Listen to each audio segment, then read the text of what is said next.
In this video, I want to talk about factor by grouping, okay? Now, this is often going to be with polynomials of more than 3 terms. Usually it's 4 in our class. So to factor by grouping, you want to pick your groups. Usually it's going to be pairs, okay? Usually it's going to be pairs, so pick your groups. Factor within those groups, and then at the end, you factor the greatest common factor, the GCF. Let's look at some examples. So in this example, I have 4st plus 5s plus 4t plus 5.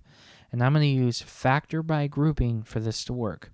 Now, this has 4 terms, okay?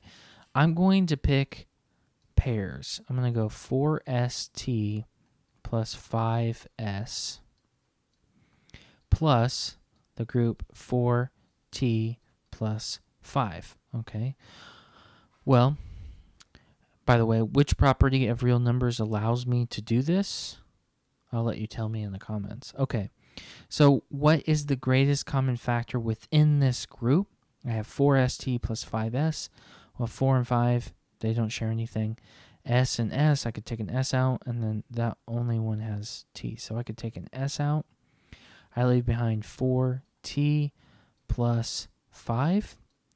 And look at that. That's the exact same thing. Is there anything I can take out here? No. Okay.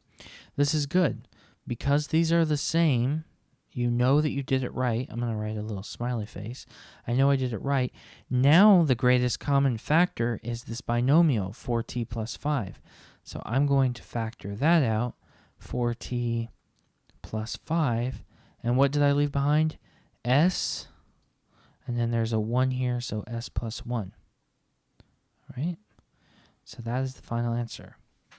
So that is an example of factor by grouping. And again, I noticed that they had 4, so I tried with pairs. And then from there, I was able to factor the pairs. Now, let's look at this one. 3x to the 4th minus 15x squared plus 4x squared minus 20. This is also 4 terms. Let's see if we can use the pairs. So 3x to the 4th minus 15x squared plus 4x squared minus 20. Now, within these, is there anything that I can factor out? I have 3 and 15, so I can factor out a 3. I have x to the 4th, x squared. I can factor out an x squared. What did I leave behind? X squared minus 5, and then I took the x squared out. Now, what about this group, 4x squared minus 20? Is there anything that shares with 4 and 20? Well, there's a 4 and 20. X squared, no x, so I can't take that out. So I'm going to leave behind x squared minus 5. But look at that. That's the same binomial. So I'm going to write a smiley face because I know I did it right now. I can factor out the x squared minus 5. What do I leave behind? 3x squared plus 4. Okay. So that would be the final answer. That is the factored form. Again, if you redistribute this, you'll find that you have the exact same thing as we started with. But this would be the factored form.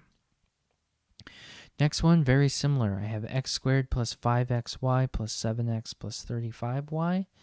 Let's see what I can do. I'm going to pick my pairs.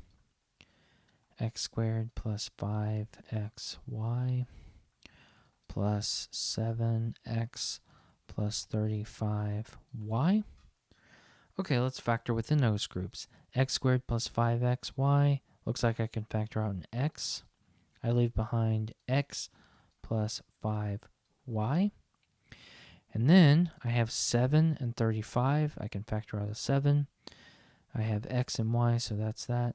X plus 5y. But look at that. That's the exact same binomial. So I did it right. Now I can factor out that binomial.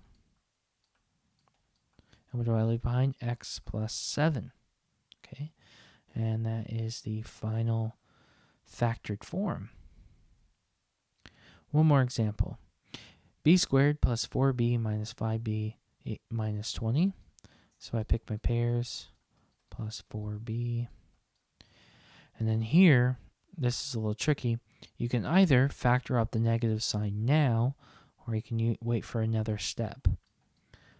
I'm going to add a step just in case it's confusing. So, factor within the groups. What can I factor? I can factor out a b here, b plus 4. And then here, I could factor out a negative 5. And why would I do such a thing? Because if I factor out a negative 5, it's going to be the same thing. So technically, that's not the greatest common factor, but sometimes you have to kind of manipulate these things to work in your advantage. So b plus 4, b minus 5. There we go. So that's the final factor form. One more word about that negative sign. If you see one here, it's a good, even if this was positive, it's a good thing to probably just go ahead and factor out a negative sign. That's how the problems usually work. I can't guarantee you that every problem ever will work that way, but most of the time in algebra class, if you have a negative sign here, you want to go ahead and factor that negative sign out, even if this was positive. Okay, I hope that's helpful. I'll see you in the next video.